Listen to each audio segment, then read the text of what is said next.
हर हर महादेव। दोस्तों, इस वर्ष 2021 की सबसे बड़ी श्रावण पूर्णिमा 30 अगस्त से 31 अगस्त तक पड़ने वाली श्रावण पूर्णिमा को सबसे बड़ी और सबसे विशेष पूर्णिमा समझा जा रहा है। इस दिन भद्रा का साया भी रहेगा। 31 अगस्त को पड़ने वाली पूर्णिमा पर कई दुर्लभ सहयोग बना रहे हैं। ऐसे में इन दो जगह पर 2 दीपक जलाकर छोड़ दें। इससे मृत्यु दंड, पितृ दोष, महाकाल सर्प दोष, नजर दोष, शनि दोष, राहु दोस्त सब कुछ होगा खत्म। किस्मत पर लग जाएंगे। महालक्ष्मी दौड़ी चली आएगी। कंगाल भी होंगे धनी। दोस्तों, आज हम आपको बताएंगे दीपक जलाने के कितने ज्यादा फायदे आपको अपने जीवन में मिलते हैं और किस तरह आपको दीपक जलाना चाहिए, कौन सी दिशा में, जिससे आप बहुत ज्यादा तरक्की प्राप्त कर सकें और अपने जीवन में सभी बड़ा ऑन को। सबसे पहली बात तो आपको अपने घर के मंदिर में रोजाना हिंदी ऐसा नहीं होना चाहिए। आपके घर से सभी नकारात्मक एनर्जी बाहर निकलती है।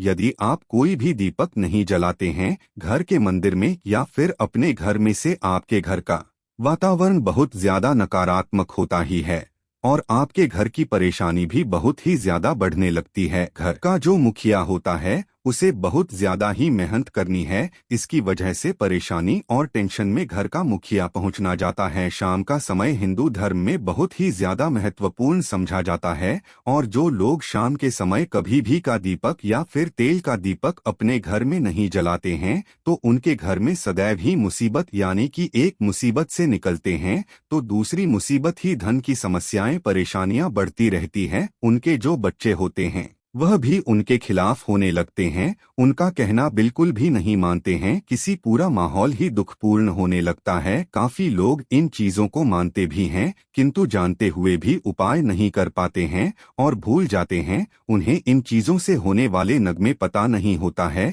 इसीलिए रोजाना आपको एक ही का दीपक या फिर तेल का दीपक जलाना बहुत ही जरूरी होता है। यदि आप नहीं जला सकते हैं तो कोई और व्यक्ति भी आपके घर में दीपक जला सकता है, किंतु दीपक जलाना बहुत ही जरूरी होता है। इसी से आपकी सभी नकारात्मक एनर्जी आपके घर से बाहर रहती है। दोस्तों, शाम का ऐसा होता है जिस समय नकारात्मक ऊर्जाएं बहुत ही ज्यादा प्रबल होती है और आपके घर में प्रवेश कर जाती है। ऐसे में यदि आप घर में या घर के मंदिर में दीपक नहीं जलाते हैं तो नकारात्मक एनर्जी आपको बहुत ही ज्यादा परेशान करती है। आपके सभी काम बिगड़ने लगती है। जिस समय सूरज डूब जाता उसी समय यह नकारात्मक एनर्जी बहुत ही ज्यादा प्रबल हो जाती है। इस समय आपके वहां हाथ पैर धोकर दीपक जलाना चाहिए तो कोई और व्यक्ति भी आपके लिए ऐसा कर सकता। दोस्तों, आप जिस घर में बहुत सारे लोग बीमार रहते हैं या फिर बीमारी कभी भी ठीक संकेत होता है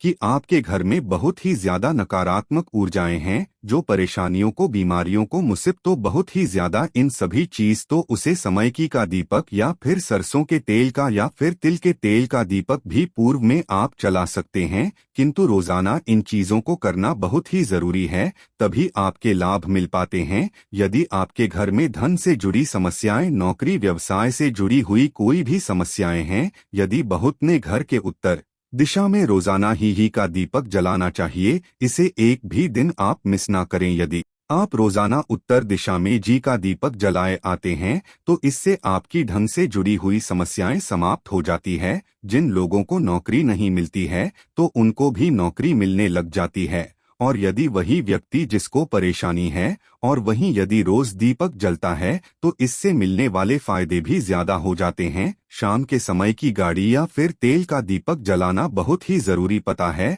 आप कभी भी इन चीजों को नजरअंदाज न किया करें क्योंकि इन्हीं से आपके जीवन में परेशानियां बढ़ जाती है और आपको मुसीबत का सामना करना पड़ सकता है। आपको यह जानकर हैरानी होगी कि जो भी घी का दीपक आप जलते हैं उसे जो निकलने वाले और जैन होती है वह आपके कब फैलती है तो यह बनने लगता, यानी कि सकारात्मक होने लगता है। घर के सब शांति से रहने लगते हैं। इसी तरह से जो तेल का दीपक होता है यह भी जब चलता है तो इससे आपके आसपास जितनी भी नकारात्मक ऊर्जाएं हैं वह समाप्त हो जाती है, क्योंकि इन दीपों से निकलने वाली जो ऊर्जा होती है, धुआं होता है, वह नकारात्मक एनर्जी को बाहर निकलता है और आपके आसपास की एनर्जी को सकारात्मक बनता है। तो यह बहुत ही जरूरी चीज है। शाम के समय कभी भी आप इन चीजों को कभी मिस ना किया करें, तभी आप अपने जीवन में सफलता पा सकते हैं और आपकी जितनी भी मनोकामनाएं हैं वह भी पूरी हो। दोस्तों, हम अपने घर की पूजा घर में पूजा पाठ करते हैं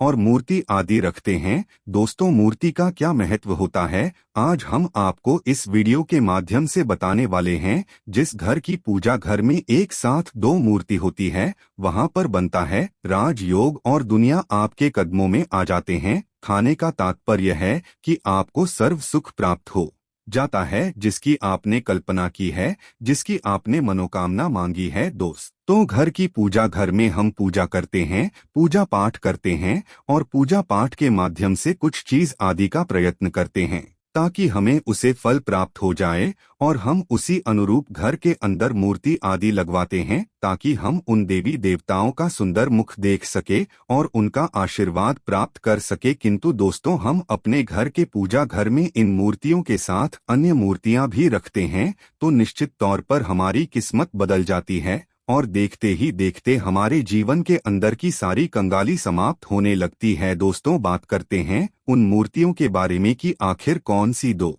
मूर्तियां एक साथ में आपको रखनी चाहिए ताकि उसका सच्चा सर्प सुख आपको प्राप्त हो सके। और सबसे पहले यदि हम किसी मूर्ति की बात करें तो दो, यदि आप श्री कृष्ण के भक्त हैं और बाल गोपाल की मूर्ति रखते हैं, तब आपको भगवान श्री कृष्ण के साथ माता रानी राधा जी की मूर्ति भी आपको अवश्य रखनी चाहिए। दोस्तों, यह भगवान कृष्ण की यदि आपके घर में तस्वीर है तो उसके साथ राधा जी की भी तस्वीर संयुक्त जोड़ के रूप में आपको लेकर आनी चाहिए। दोस्तों, यह प्रेम और एकता की एक ऐसी अनोखी मिसाल है कि जिस घर में इन दोनों की तस्वीर होती है तो